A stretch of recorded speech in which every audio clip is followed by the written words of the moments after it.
Doma Sports Talk worldwide with a little bit of boxing. So you know what time it is. You ain't in a rush to get concussed.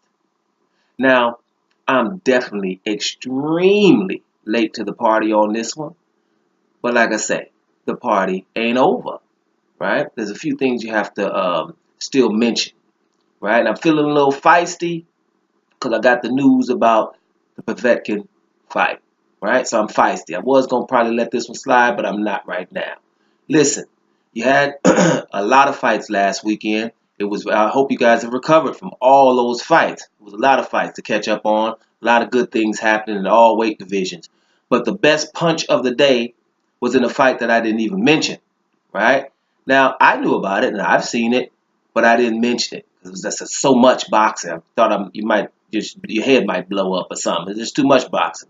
But it was Jermall Charlo versus Julian J. Rock Williams, right? And this is the junior middleweight division, 154 pounds.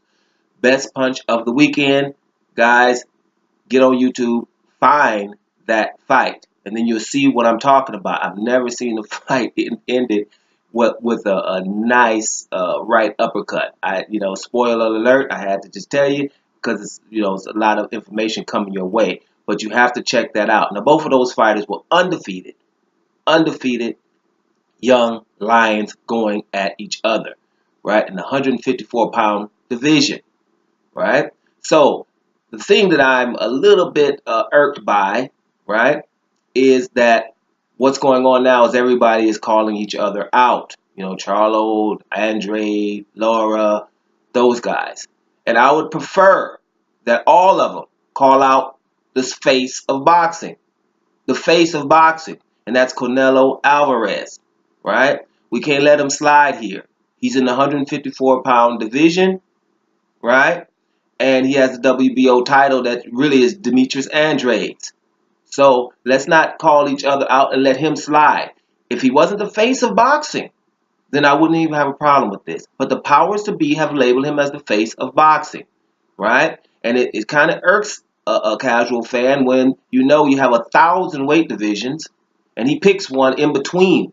Guys, for you casual fans like me, with all these divisions we talked about, he, at 154 pounds, he went to 155, right? Because he couldn't get down to 154. Had 3 fights, and everybody was coming to the fights, right?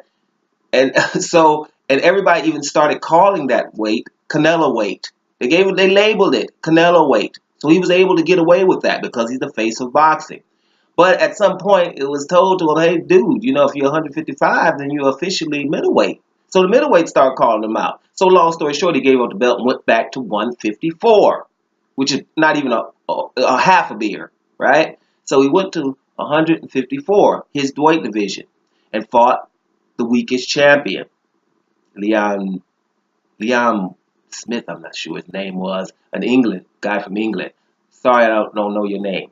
Fought him. He was the weakest one. He got a vacant title for the WBO. Long story, it was Demetrius Andrade's title.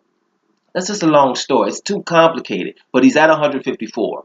At 154, there are 1,000 monsters there, right? Now get this, you guys. If you like the Williams sisters, if you like the Klitschko brothers, well, the Charlo brothers are 2 twin brothers, and they both have titles at the 154 pound division.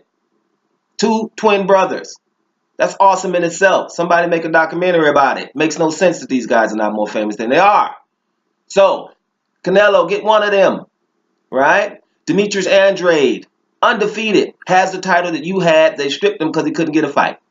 Been calling you out since, man, you know how long Demetrius Andrade been calling out Canelo Alvarez? Ask his mama. She'll tell you the first words he said wasn't daddy or mama.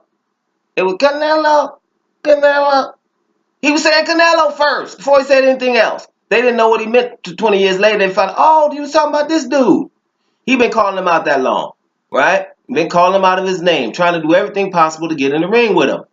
Now, this is a development where Canelo, now there's nowhere to go. In your weight division, there are real monsters, real guys that you can fight. Any one of them. Not to mention Arislandi Lara. The guy who a lot of people, at least 50% of the people, thought that you lost to when you fought. Hats off to you for fighting him in the first place, though. Let's not go too far here. Canelo's only 25, 26 years old. He has fought a couple of guys, but he has Erislandy Lara problems, Austin Trout problems with that open scoring in San Antonio, which doesn't sit well, but that'll be coming in a We Feel With You segment. And then you have the Charlo brothers and the one who I think beats everybody, Demetrius Andrade, right in your division. So, guys, don't call out each other yet.